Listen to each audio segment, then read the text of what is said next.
कभी आपके साथ ऐसा हुआ है कि आप दुकान में तो गए थे सिर्फ एक चीज लेने, और जब बाहर निकले तो आपके हाथ में तीन तीन बैग थे? या कभी किसी ऐसे इंसान से मिले हैं जो मतलब किसी को भी कुछ भी बेच सकता हो? ये कोई जादू नहीं है, ये साइंस है। आज हम इसी मनोविज्ञान की गहराइयों में उतरेंगे जो बेचने की कला में किसी को भी माहिर बना सकता है। ये एक बहुत ही आम सवाल है ना? और आज हम इसी रहस्य को सुलझाने वाले हैं। आखिर हमारे दिमाग में ऐसा क्या हो जाता है जो हम अचानक कुछ खरीदने का फैसला कर लेते हैं? चलिए पता लगाते हैं। अच्छा, आगे बढ़ने से पहले एक बात साफ कर दूं। हमारा जो सोर्स मटेरियल है वो हमें सेल्स में महारत हासिल करने के लिए मनोवैज्ञानिक ट्रिक्स इस्तेमाल करने की बात तो बताता है, लेकिन उनके पीछे का मनोविज्ञान नहीं समझाता। तो इस पेशकश को एक कंप्लीट गाइड बनाने के लिए मैं कुछ जाने माने मनोवैज्ञानिक सिद्धांतों को भी इसमें शामिल कर रहा हूं। तो ये ध्यान रखिएगा कि ये तकनीकें बिक्री के मनोविज्ञान पर आधारित हैं और ये सीधे तौर पर हमारे सोर्स मटेरियल में नहीं दी गई हैं। तो चलिए बिक्री के पीछे के मनोविज्ञान को समझने के लिए इन 4 जबरदस्त ट्रिक्स पर नजर डालते हैं। ये वो टूल्स हैं जो किसी को भी अपनी बात मनवाने में मदद कर सकते हैं।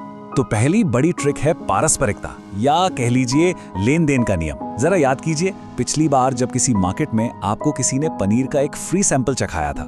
भले आपको भूख ना हो, लेकिन क्या आपको उसे खरीदने का एक हल्का सा दबाव महसूस हुआ था? पता है ऐसा क्यों होता है?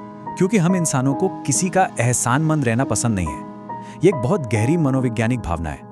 जब हमें कोई चीज फ्री में मिलती है तो हम उस एहसान को चुकाने के लिए मजबूर महसूस करते हैं। सेल्स में यही पारस्परिकता की असली ताकत है। तो सोचिए, अगर आप पहले ही कुछ वैल्यू दे देते हैं, जैसे कोई फ्री गाइड, कोई काम की टिप या बस एक सच्ची तारीफ, तो सामने वाला उस एहसान को चुकाने के लिए तैयार हो जाता है और आपके ऑफर पर हाँ कहने की संभावना भी बढ़ जाती है। अब आते हैं दूसरी चीज पर, अभाव की शक्ति। हम सब ने ऑनलाइन शॉपिंग करते वक्त वो बैनर जरूर देखे होंगे, इस कीमत पर सिर्फ 2 बचे हैं। ये इसी सिद्धांत का एक क्लासिक उदाहरण है।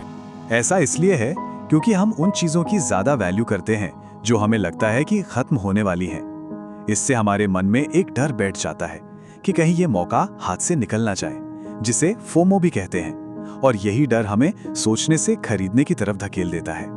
तो सिर्फ ये कहने के बजाय कि आप मदद के लिए उपलब्ध हैं, ये कहना कहीं ज्यादा असरदार है कि इस महीने मेरे पास सिर्फ 2 ही स्लॉट बचे हैं। जब आप अपने ऑफर को एक लिमिटेड रिसोर्स बना देते हैं तो लोग फौरन एक्शन लेने के लिए मजबूर हो जाते हैं। अब बात करते हैं सामाजिक प्रमाण की। देखिए, हम सब सामाजिक प्राणी हैं। अगर आपको एक खाली रेस्टोरेंट दिखे और उसके ठीक बगल में एक ऐसा रेस्टोरेंट हो जिसके बाहर लंबी लाइन लगी हो, तो आप क्या सोचेंगे कि कहाँ का खाना बेहतर होगा? जाहिर है हम भीड़ के साथ जाते हैं। जब हम देखते हैं कि दूसरे लोगों ने किसी चीज पर भरोसा किया है और उन्हें अच्छा नतीजा मिला है, तो हमारे दिमाग को भी लगता है कि वो फैसला लेना सुरक्षित है।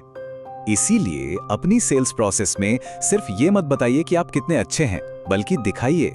कस्टमर के टेस्टिमोनियल्स, रिव्यूज और केस स्टडीज का इस्तेमाल कीजिए। ये सामाजिक प्रमाण के बहुत शक्तिशाली तरीके हैं जो लोगों का भरोसा बनाते हैं। और आखिर में बात करते हैं अधिकार की।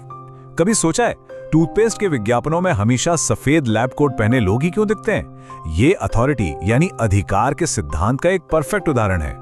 बात सीधी सी है, हमें बचपन से ही एक्सपर्ट्स की बात सुनने के लिए तैयार किया गया है। इसलिए अगर आपको अपनी बात मनवानी है तो आपको उस कमरे में एक्सपर्ट के तौर पर खुद को स्थापित करना होगा।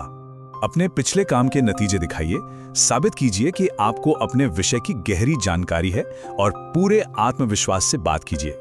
जब लोग आपको एक एक्सपर्ट के रूप में देखते हैं तो वो कीमत पर सवाल उठाना बंद कर देते हैं और आपके सलूशन को ढूंढने लगते हैं।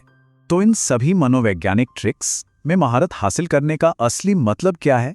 ये सिर्फ लोगों से अपनी बात मनवाने के बारे में नहीं है। इसका असली मतलब है ये समझना कि इंसान का दिमाग फैसले कैसे लेता है। ये आपके पास जो है और आपके ग्राहक को असल में जिसकी जरूरत है, उसके बीच एक पुल बनाने जैसा है। और अब मैं आपको एक सवाल के साथ छोड़ता हूं। जरा सोचिए, जब आपने हाल ही में कोई खरीदारी की थी तो इनमें से कौन सी ट्रिक आप पर इस्तेमाल की गई होगी? या फिर अगली बार कौन सी तकनीक आपके फैसले पर सबसे ज्यादा असर डाल सकती है?